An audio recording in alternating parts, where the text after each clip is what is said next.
buhay mahiwagang tunay, may hirap mayroong ginhawa, maraming pagsubok araw-araw, ngunit kayang lampasan yan.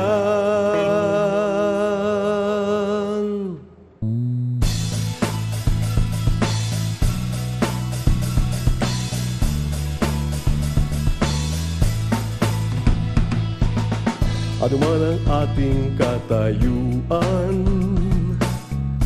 may pag-asang masisilayan. Wala namang imposible, pangarap natin magyayari. Manalig lang sa may kapal at samahan ang pagsisikap.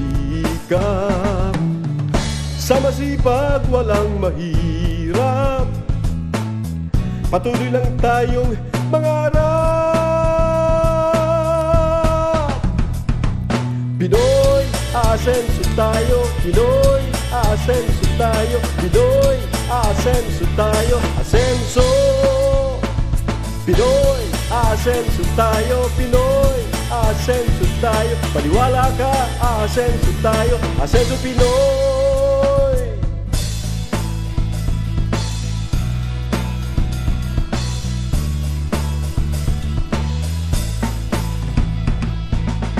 Ang buhay mahiwagang tunay, may hirap mayroong ginhawa,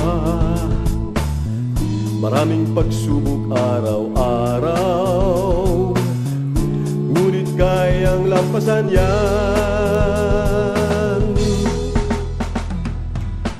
Ano man ang ating katayuan, may pag-asang masisilayan. Wala namang imposible, pangarap natin mangyayari.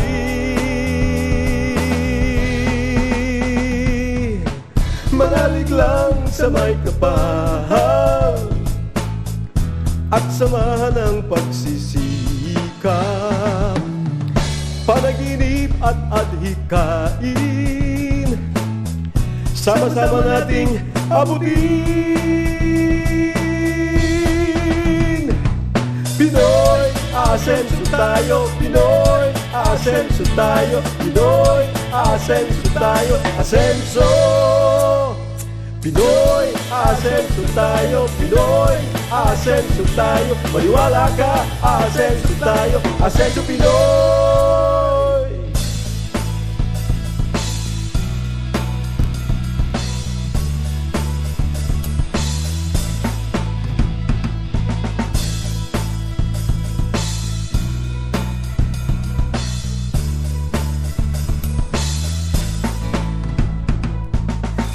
Manalig lang sa may kapal at samahan ng pagsisikap.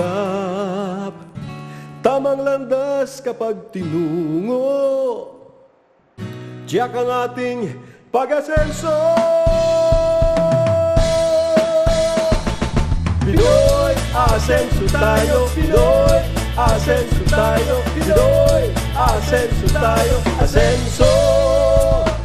Pinoy, asenso tayo. Pinoy, asenso tayo. Maniwala ka, asenso tayo. Asenso Pinoy. Pinoy, asenso tayo. Pinoy, asenso tayo. Pinoy, asenso tayo. Asenso Pinoy.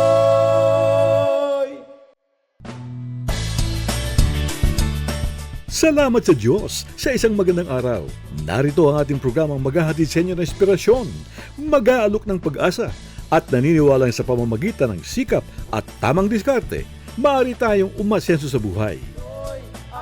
Ito ang Asenso Ka Pinoy!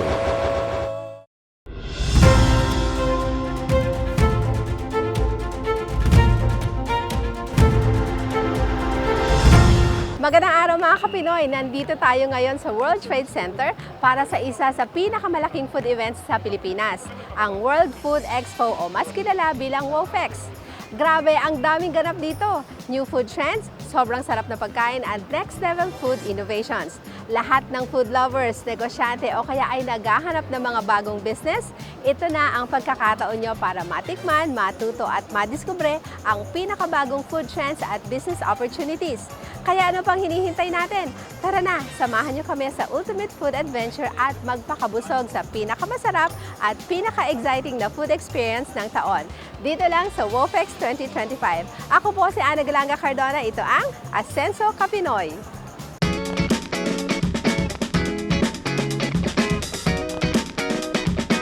Mga Kapinoy, narito na ang pinaka-aabangang food event ng taon, ang WOFEX 2025. Kung mahilig ka sa pagkain, negosyo o gusto mo lang na ma-experience ang pinaka-exciting at pinaka-masarap na food adventure, ito na yon. Tara na at silipin natin ang mga exciting activities, matikpan ang best of the best at maranasan ang ultimate food show experience. Dito lang yan sa World Food Expo 2025. Actually, nagustuhan po namin is booth ni Sukere and ni DLA kasi we are ingredient supplier. So, naghahanap po kami ng mga customers po dito. Lahat inviting yung mga product nila, yung mga tinda nila or yung pinopromote nila is parang pag napunta ka doon is inviting siyang alamin kung ano yung kanilang pinipresent.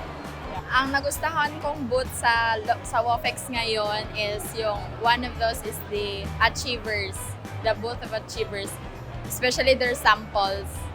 Kasi nagbe-bake sila live, tapos may mga free taste. Yun yung mga isa sa mga nagustuhan. Actually, samples talaga. Mga activities po, yung mga demo po sa mga breads and cakes. Pumunta kami dito from Bukidnon kasi may hinahanap kami na supplier. Tapos, luckily, nakuha namin yung isa out of 4. Pero, mabuti naman na may mga display sila sa product na mga kailangan namin, especially the bakery. We are a logistic company and we want to check the list of client here in WOFEX and to check the different kinds of food.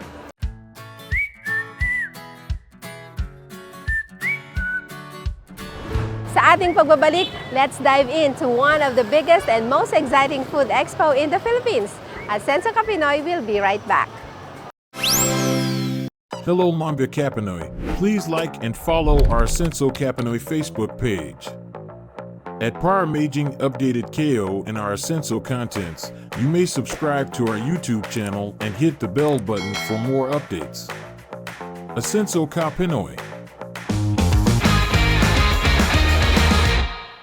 Admit it, ang dami mong pangarap pero parang ang hirap abutin. What if sabihin ko sa'yo, may way para kumita ka habang nasa phone ka lang? Sell online, no puhunan sa stocks, no hustle sa shipping, lahat automated. By the way, ako po si Ana Galanga Cardona, authorized wholesaler ng JC and House of Franchise. Tulad ko, pwede mo rin ma-embrace ang world of dropshipping. There's no need to worry about the operational expenses such as rent or utility bills dahil pwede ka nang kumita gamit lang ang smartphone mo. Marami nang kumikita ng malaki gamit ang proven system namin. Ikaw na lang ang kulang. Comment dropshipping below and let's make your dreams happen.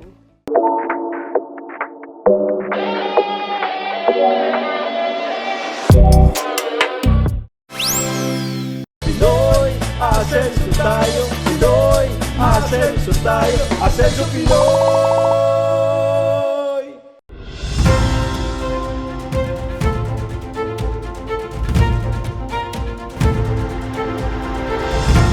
Welcome back and you're still watching Asenso Ka Pinoy. Mga Kapinoy, andito tayo sa World Food Expo 2025. Handa ka na bang i-explore ang ultimate food experience? Mula sa food tasting hanggang sa live cooking demos, business talks at exciting competitions, grabe, ang daming ganap dito. Let's go! Mga Kapinoy, meron na akong pass para sa WOFEX 2025. Tara! Pasok na tayo sa loob.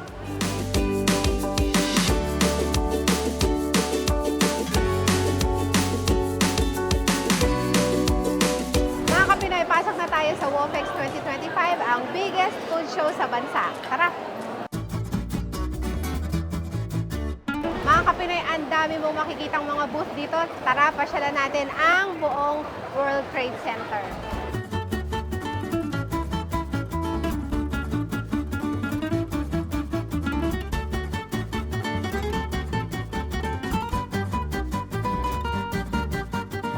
May mga coffee machines din dito, mga kapinoy.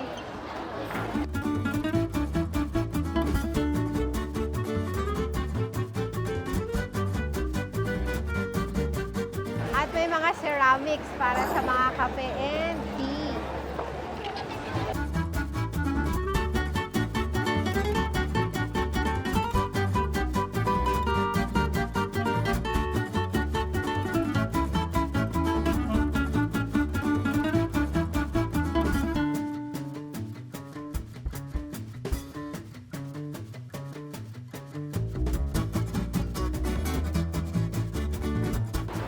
May mga packaging din.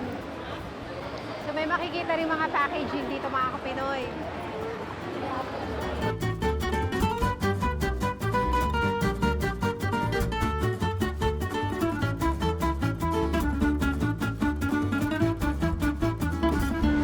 Mga kapinoy, ang daming mga cakes na naka-display dito kasi kasali sila ngayon sa WOFEX 2025 Cake Competition.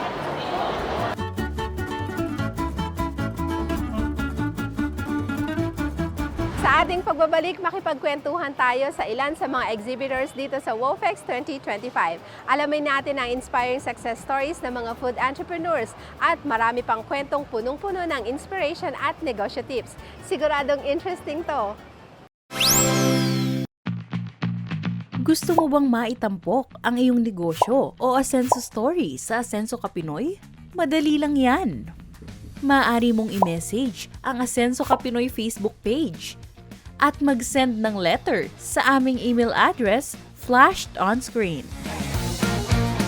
Ating tandaan, sa pamamagitan ng sikap at tamang diskarte, maaari tayong umasenso sa buhay. Asenso Ka Pinoy.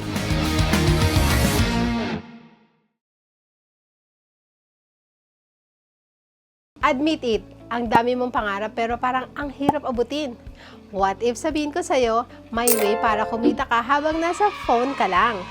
Sell online, no puhunan sa stocks, no hustle sa shipping, lahat automated. By the way, ako po si Ana Galanga Cardona, authorized wholesaler ng JC and House of Franchise. Tulad ko, pwede mo rin ma-embrace ang world of dropshipping.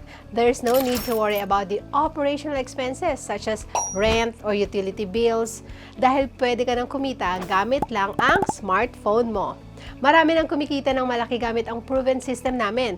Ikaw na lang ang kulang. Comment dropshipping below and let's make your dreams happen.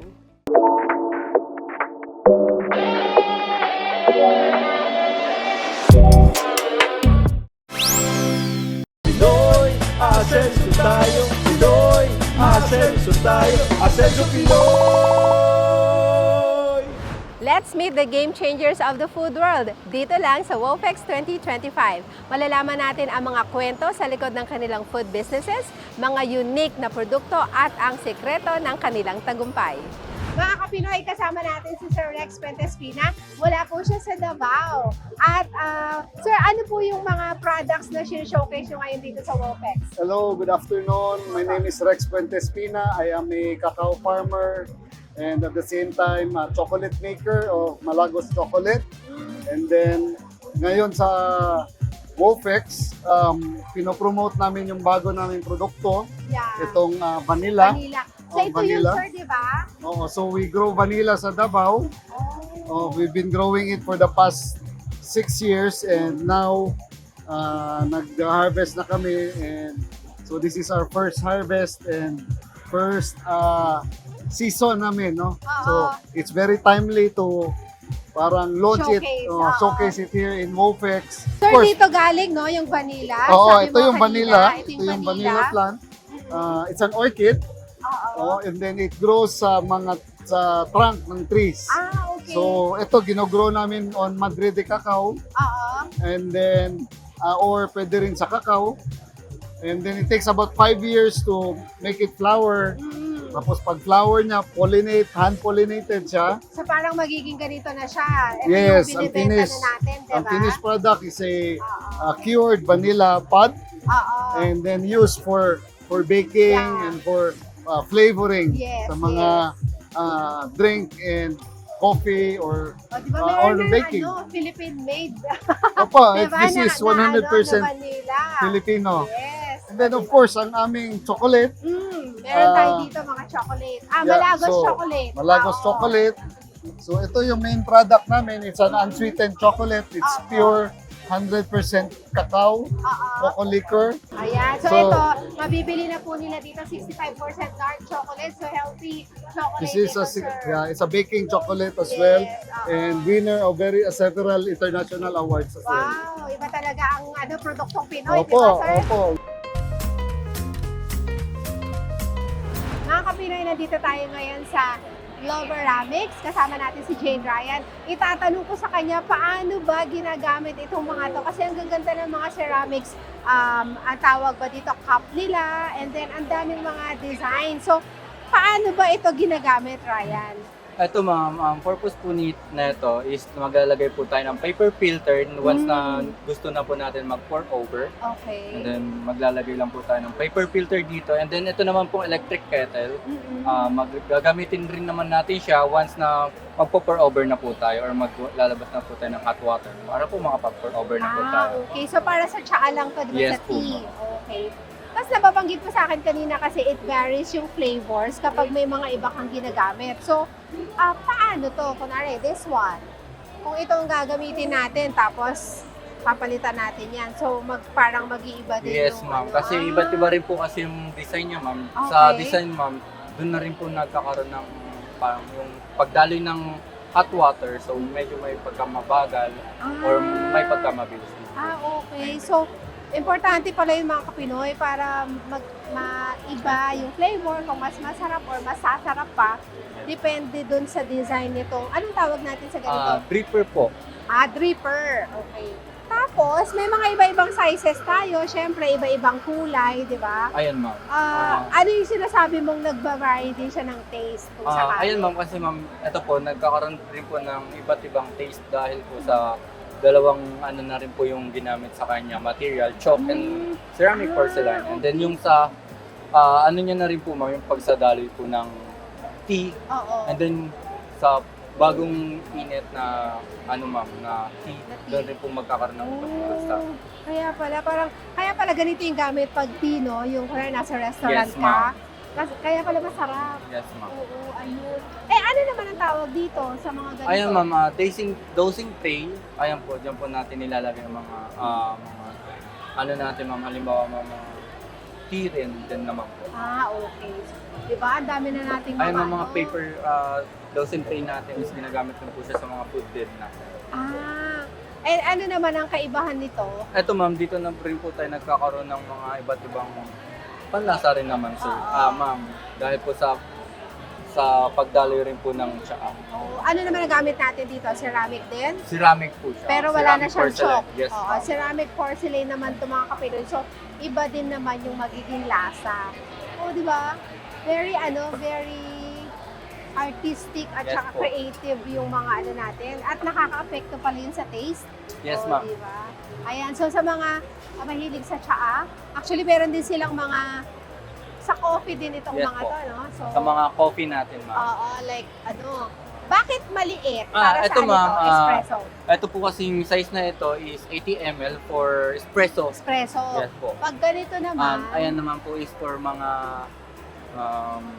kape. ma'am. Yung mga Coffee. latte, mga ganon. Sa mga latte natin ma'am, doon na po siya sa mga sa malalaki na. Yes So, po. itong 250 ganito, and 200 mga para black sa, coffee po. black Mga black coffee, coffee. mga brewed coffee or something, pag medyo maliit.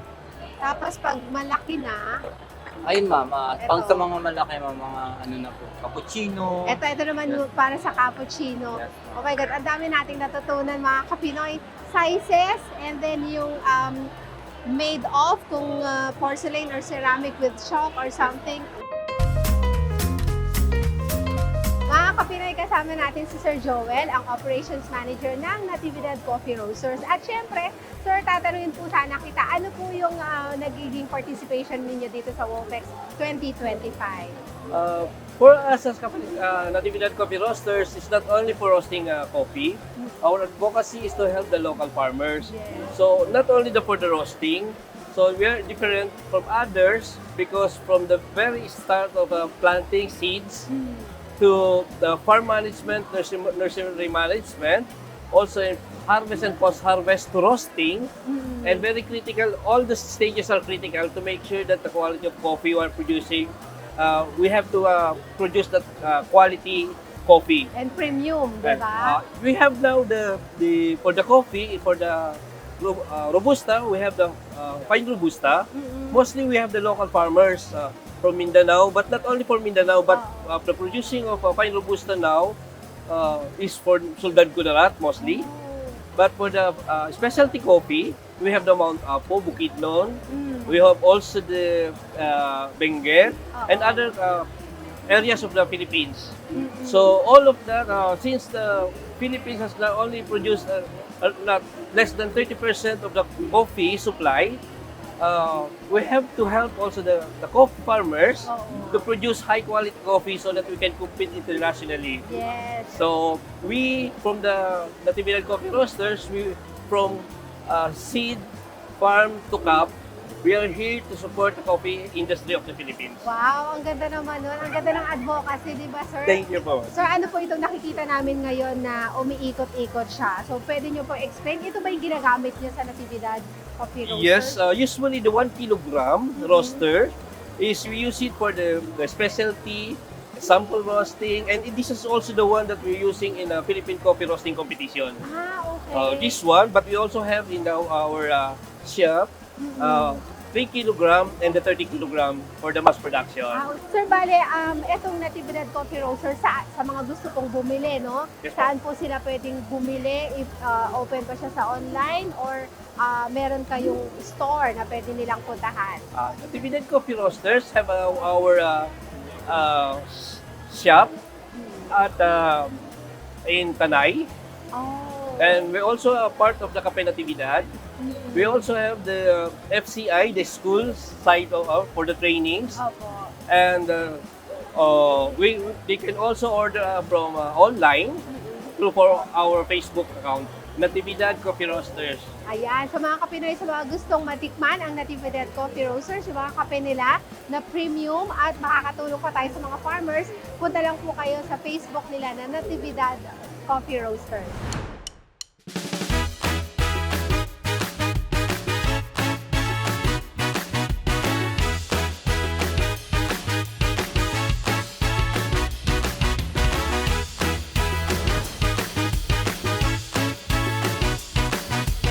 Asenso Ka Pinoy. Asenso Ka Pinoy.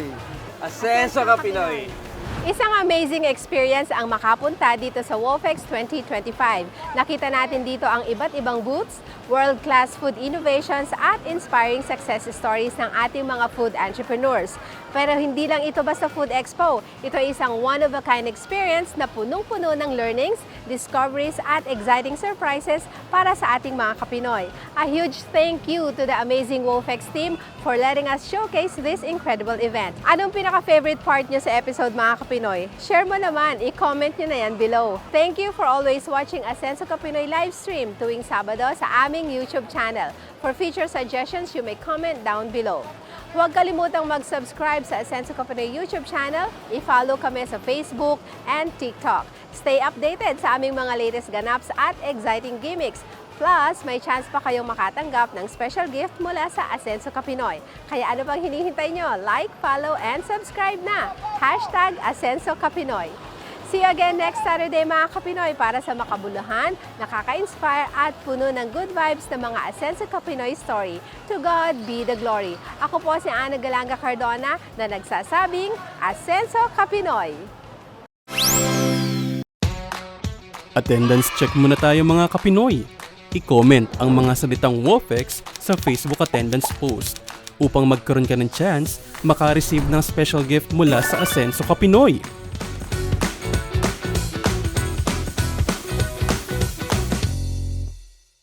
Mga Kapinoy, before we end our program, I'd like to invite all of you to please subscribe, like, follow, and share our Facebook page and our YouTube channel, Asenso Ka Pinoy.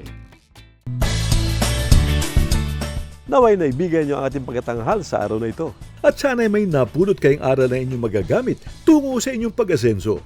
Walang imposible sa taong nananalig sa Diyos at nagsisikap umasenso sa buhay. Ang Asenso Ka Pinoy ay inyong gabay upang harapin ang bukas na puno ng pag-asa. Ito ang Asenso Ka Pinoy,